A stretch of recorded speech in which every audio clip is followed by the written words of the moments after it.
Ça c'est Brandon. Les journées de Brandon, elles se résument à immeuble, ascenseur, couloir, porte, livrer des relous qui ne disent pas bonjour ou merci, couloir, ascenseur, mâcher son chewing-gum. Il se dit qu'il pourrait peut-être faire des danses TikTok et changer de vie. Puis l'ascenseur s'ouvre, couloir, porte, relou, couloir, ascenseur, chewing-gum. Là, t'as un morceau d'histoire, et potentiellement le futur cauchemar de Bruno, le prof d'histoire de 5ème, qui essaye d'instaurer un climat autoritaire, mais qui installe juste le climat du concours de chewing-gum entre Mongols. La base de gomme-base peut être faite de polymère, ou plus précisément d'élastomère, ou de ta grosse mère, bref, des matériaux semblables à certains plastiques. Et c'est pour ça qu'un chewing-gum jeté par terre, c'est pas comme une banane que jetterait par terre Jacques, ton collègue flemmard, qui ne veut pas aller à la poubelle. Ou peut-être qu'il est juste malade. Jacques ? Bref, ça traîne, ça s'écrase, ça se fossilise, ça se ramasse pour être de nouveau mâché, mais comment on est passé d'un truc d'arbre à un truc qui survit à 6 milliards de coups de balles et brosses de José le nettoyeur, ce lunatique.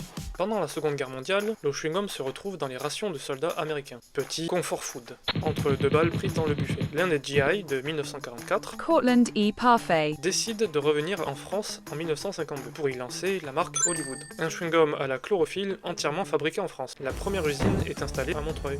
1928, un comptable Walter Deemer, bidouille une recette chez Fleer à Philadelphie, à Fleer Corporation, fondée en 1885 par Frank H. Fleer, et invente le premier bubblegum vraiment commercialisé, Double Bubble. Et la couleur rose, c'était juste le colorant dispo, quel branleur.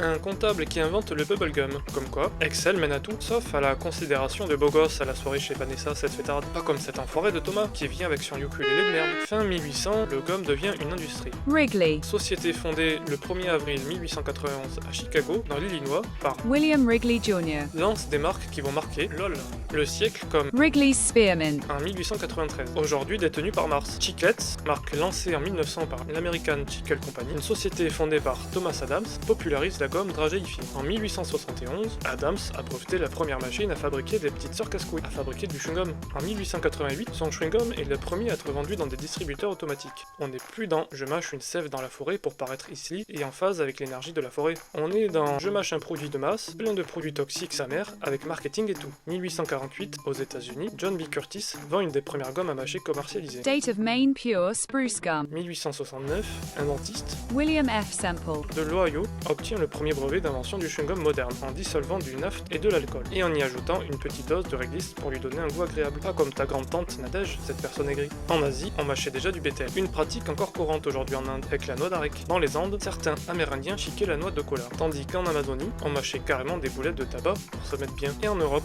l'habitude débarque vraiment après l'importation du tabac en France, en 1560. Dans l'Égypte des pharaons, on retrouve des résines, parfois du pistacia type lentisque, mais c'est surtout documenté dans des mélanges liés aux rites funéraires. Le vrai game changer, c'est le chiclé, du solide, comme ton frère Sosoja qui va à la salle. Un latex du sapotillier, un arbre méso-américain. On sait qu'il a été mâché depuis des siècles dans la région, notamment chez les Mayas puis les Aztèques. En Europe du Nord, on a trouvé des chewings préhistoriques, en goudron de bouleau. Des morceaux avec des très vieilles traces de dents, datés autour de 10 000 ans, dans les années 1990 à en Suède. Et le boss final, au Danemark, a trouvé en 2019 une boule de bouleau mâché qui a même permis de récupérer un génome humain ancien, daté d'environ 5700 ans.